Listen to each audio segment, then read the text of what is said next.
कशी असली पाहिजे, सॅनिटायझर कसा वापरला पाहिजे, मास्क कसं वापरलं पाहिजे, शिक्षकांची टेस्टिंग कसं झालं पाहिजे वगैरे वगैरे सगळं सांगितलं. याच्या उपर जी ती महानगर आहेत त्या महानगराच्या बाबतीमध्ये तिथले आयुक्त तिथल्या सगळ्या पदाधिकाऱ्यांना विश्वासामध्ये घेऊन त्यांचे निर्णय घेऊ शकतील असं ठरलं.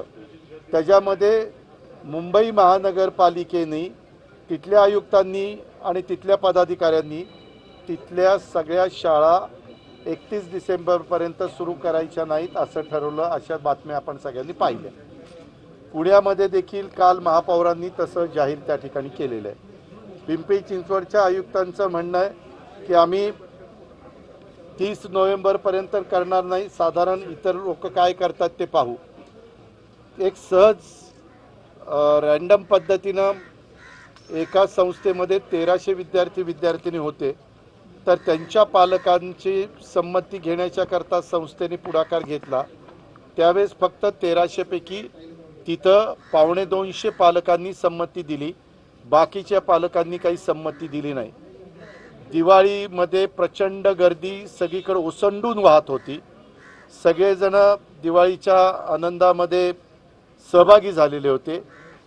मागे आपण गणेशोत्सवाच्या काळामध्ये कार्यक्रम घेतले नाही, परंतु मंडळाचे कार्यकर्ते एकत्र येऊन त्यांनी चर्चा केली. त्याचाही परिणाम त्याच्यानंतरच्या काळामध्ये कोरोनाची संख्या म्हणजे बाधितांची संख्या वाढण्याच्या करता झाला आहे. म्हणून आम्ही आता दिवाळी तर संपली, परवा सोमवारी, आता आज मंगळवार म्हणजे रविवार आहे, साधारण अजून एक 8-10 दिवस साधारण काही जणांचं मत आहे की बाबा दुसरी लाट येण्याची शक्यता आहे. दिल्लीमध्ये काय परिस्थिती आहे हे आपण सगळेजण अनुभवतोय. अहमदाबादनी रात्रीचं लॉकडाऊन त्या ठिकाणी केलेलं आहे. अशा सगळ्या बाबी आहेत. परदेशामध्ये देखील अनेक ठिकाणी पुन्हा लॉकडाऊन केलेलं आहे. तर इथली आता रोज आम्ही संबंधितांशी बोलतोय, किती टेस्टिंग झालं, किती पॉझिटिव्ह आले. आता 12-13% टक्क्यापर्यंत पॉझिटिव्हची संख्या त्या ठिकाणी पाहायला मिळते. अजून एक 8-10 दिवस आपण अंदाज घेऊ आणि काय परिस्थिती राहते त्याच्यावर पुढचे बऱ्याचशा गोष्टी अवलंबून. परिस्थिती समोर कशा प्रकारची येते त्याच्यावर ह्या सगळ्या गोष्टी आहेत. कारण उगीच मी काहीतरी स्टेटमेंट करायचो त्याच्यातनं आपले नागरिक पॅनिक होतील, आपले सहकारी पॅनिक होतील.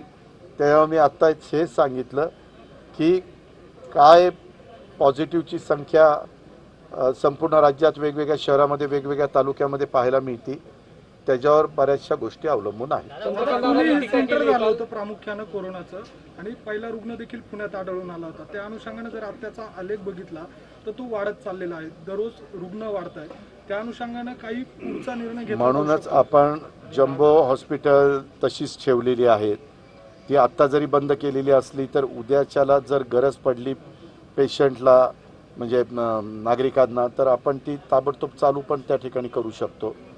दुसरं, मागच्या काळामध्ये देखील व्हेंटिलेटर्स बेड, ऑक्सिजन बेड, साधे बेड हे आपण मोठ्या प्रमाणावर खाजगी हॉस्पिटलला बरोबर घेऊन सरकारच्या वेगवेगळ्या हॉस्पिटलमध्ये आणि आपल्या कॉर्पोरेशनच्या हॉस्पिटलमध्ये सगळ्यात मिळून त्या सुविधा देण्याचा प्रयत्न आपण त्या ठिकाणी केला.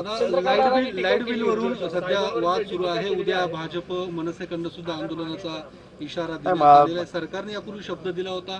सरकारने शब्द मला त्याच्या संदर्भामध्ये काही माहिती नाही. मंत्रिमंडळाच्या मीटिंगमध्ये त्याबद्दलची चर्चा त्या ठिकाणी करू, परंतु मला त्याच्याबद्दलचं जास्त, कारण मी 1 महिना मलाच करोनाच्यामुळं मी हॉस्पिटलमध्ये काही दिवस